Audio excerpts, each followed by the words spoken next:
আসসালামু আলাইকুম। ওয়েলকাম জানাই শুলিস কুকিংয়ে সবাইকে। কেমন আছেন সবাই? আশা করি সবাই ভালো আছেন। আমিও আলহামদুলিল্লাহ ভালো আছি। আমার আজকের পর্বে থাকছে আলুর দম। খুব সহজে আর খুব মজা করে কীভাবে এই আলুর দমটা বাসায় তৈরি করা যায় আমি আজকে শেয়ার করব আপনাদের সাথে। আশা করি আপনাদের ভালো লাগবে। তো চলুন দেখে নেই কীভাবে আলুর দম রান্না করতে হয়।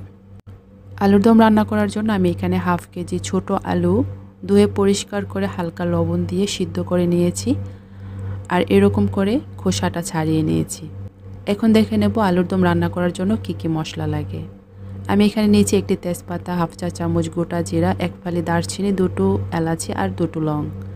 আর লাগবে হাফ কাপ পেঁয়াজ বাটা, 1 টেবিল চামচ আদা রসুনের পেস্ট, 1 চা চামচ লাল মরিচের গুঁড়া, হাফ চা চামচ হলুদের গুঁড়া, হাফ চা চামচ জিরা গুঁড়া, হাফ চা চামচ ধনিয়ার গুঁড়া, 4টি আস্ত কাঁচামরিচ, 1 টেবিল চামচের মতো ধনেপাতা কুচি, পরিমাণ মতো তেল, আর পরিমাণ মতো লাগবে লবণ। একটি ছোট সাইজের টমেটো কুচি করে নিয়েছি, এটা পাকা টমেটো। সবগুলো উপকরণ দেখে নিলাম। এখন এই সিদ্ধ আলুগুলোকে আমি একটি কাঁটা চামচ দিয়ে একটু কেচে নেব।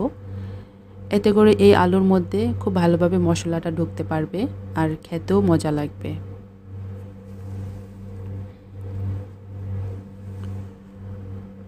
ঠিক এইরকম করে আমি সবগুলো আলুকে এরকম কেচে নেব। আমার সবগুলো আলু ঠিক কেচা হয়ে গেছে। এখন আমি চলে যাব রান্নায়। চুলাটা অন করে চুলায় একটি প্যান বসিয়ে দিয়েছি।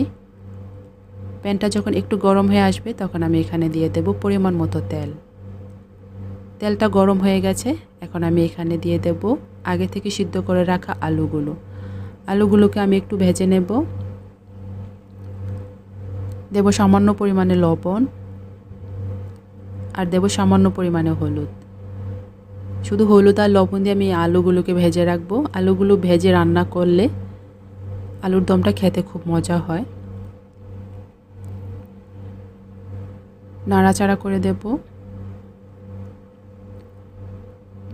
2 থেকে 3 মিনিটের মতো আমি এই আলুগুলোকে ভাজবো। আলুগুলো ভাজা হয়ে গেছে। এখন আমি প্যান থেকে তুলে নেব।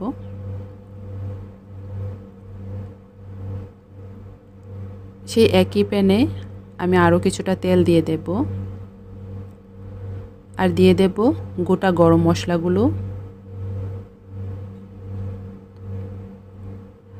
গরম মশলাগুলো দিয়ে আমি একটু নাড়াচাড়া করে ফোড়ন দিয়ে নেব। এখন আমি এখানে অ্যাড করে দেব পেঁয়াজ বাটা। পেঁয়াজ বাটা দিয়ে আমি একটু নাড়াচাড়া করে 1 মিনিটের মতো কষিয়ে নেব। পেঁয়াজটা কষানো হয়ে গেছে। এখন আমি এখানে অ্যাড করে দেব আদা রসুনের পেস্ট। আদা রসুনের পেস্ট দেওয়া হয়ে গেল। আমি একটু নাড়াচাড়া করে মিশিয়ে কিছুক্ষণ কষিয়ে নেব। এখন আমি এখানে বাকি মশলাগুলো অ্যাড করব। দিয়ে দেব হলুদের গুঁড়া, মরিচের গুঁড়া, জিরা গুঁড়া, ধনিয়ার গুঁড়া আর স্বাদ মতো লবণ। মশলাগুলো দেওয়া হয়ে গেছে। এখন নাড়াচাড়া করে মিশিয়ে নেব। আর কিছুটা পানি দিয়ে মশলাটাকে আমি কষিয়ে নেব। পানি দিয়ে মশলাটা কষালে মশলাটা পুড়ে যায় না, আর মশলাটা খুব ভালোভাবে কষানো হয়, আর রান্নার পরে খেতে খুব মজা হয়। মশলাটা কষানো হয়ে গেলে এখানে দিয়ে দেব টমেটো কুচিগুলো। টমেটো কুচিগুলো গলে গেছে, মশলাটাও কষানো হয়ে গেছে। এখন আমি এখানে দিয়ে দেব ভেজে রাখা আলুগুলো দিয়ে একটু নাড়াচাড়া করে দেব।